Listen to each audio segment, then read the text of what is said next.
こんにちは、アンナスです。今日はバスケットステッチの説明をしようと思います。それでは手元の方にどうぞ。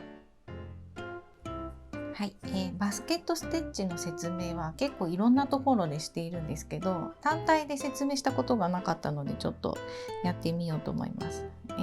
これですね。このステッチ、縦に線を入れておいて、あとは上下って編んでいくステッチがバスケットステッチです。他のはね、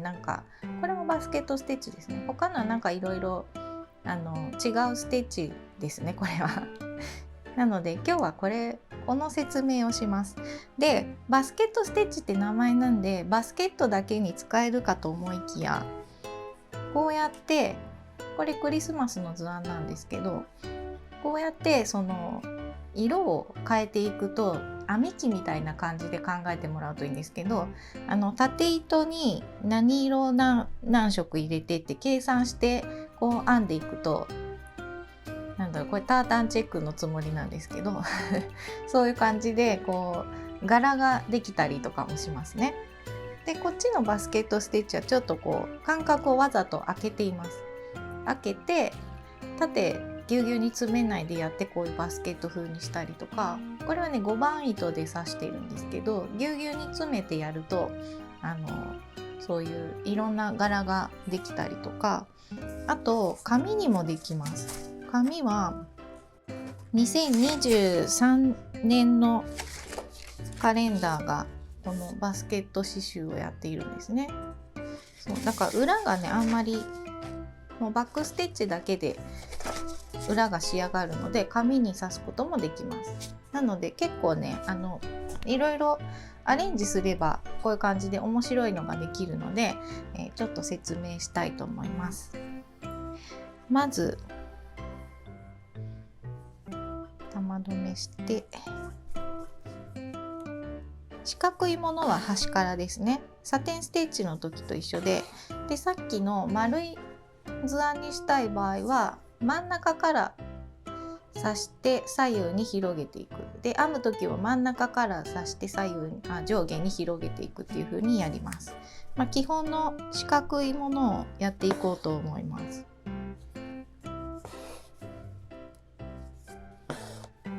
最初は開けて刺してます。それはものによっていろいろアレンジしていただくといいですね。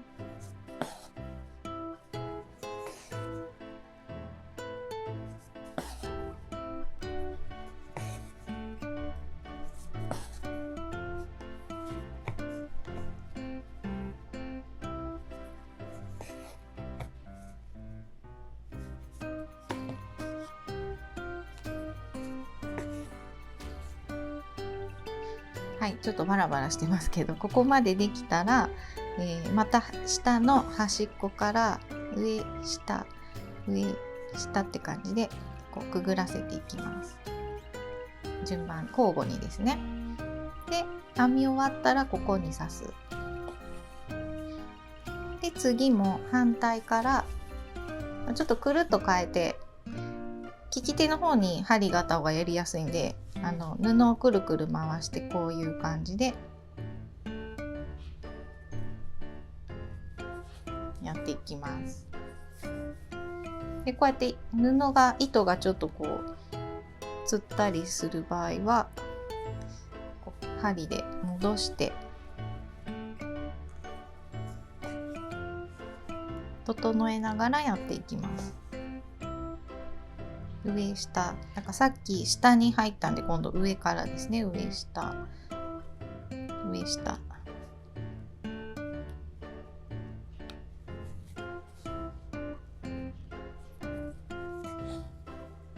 こういうカゴありそうですね。こういうちょっとスカスカに編んであるやつ。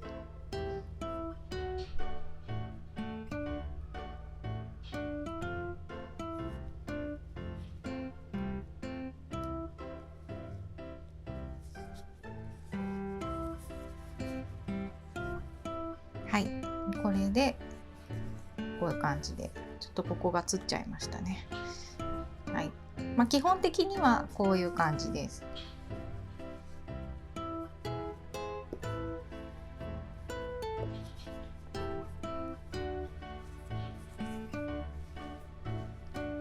これでこういう形にする場合はちょっと糸の間隔を密に刺したりとか、途中で多分ここ下が長方形なので長方形までやったらこの三角形のスペースを1個ずつ埋めるみたいな感じなんですけど、そういう風にしたりとか、もっと密に刺して、なんか柄がね結構ありますよね。だから調べるとタータンチェックっていうのもなんかこういろんなパターンの柄がたくさんあるので、どれぐらいのスパンでこう何本青何本白何本赤何本みたいなのをこう変えるとタータンチェックの柄が変わってくるので、そういうのも調べると面白いと思います。あと一つやってみて思ったのはこのサイズですね。サイズがちっちゃい方がやりやすいです。だから最初に楽しそうと思って結構大きいの作りたいなって思って結構大きいの私も調子に乗って作ったんですけど、すごい大変で時間もかかるし、あとこう編んでいく時に難しかったです。編み機やったことある方はわかると思いますけど、結構ねなんかこれぐらいスカスカだといいんですけど、目をこうぎゅうぎゅうに詰めてやる場合は結構浮いちゃうんですよね。ちょっと絵で描いた方が分かりやすいかな。だからだいたい縦に糸をこうバーッと入れて、で横こう編んでいくんですけど、糸と糸のその圧力みたいなのがかかってしまって、次にここの際から針を出したとしてもなんかこういう風になっちゃうんですよね。でこうどんどん広がっていくんです。で最後の方に頑張ってこうやっていくとだんだんこう詰まってきて、糸がこうギュッギュッギュッって寄せられてきて、こういう風に目が詰まるんですけど、なかなか大変でした。なのでちょっと最初にやる方は結構ちっちゃめ、これぐらいのサイズとかで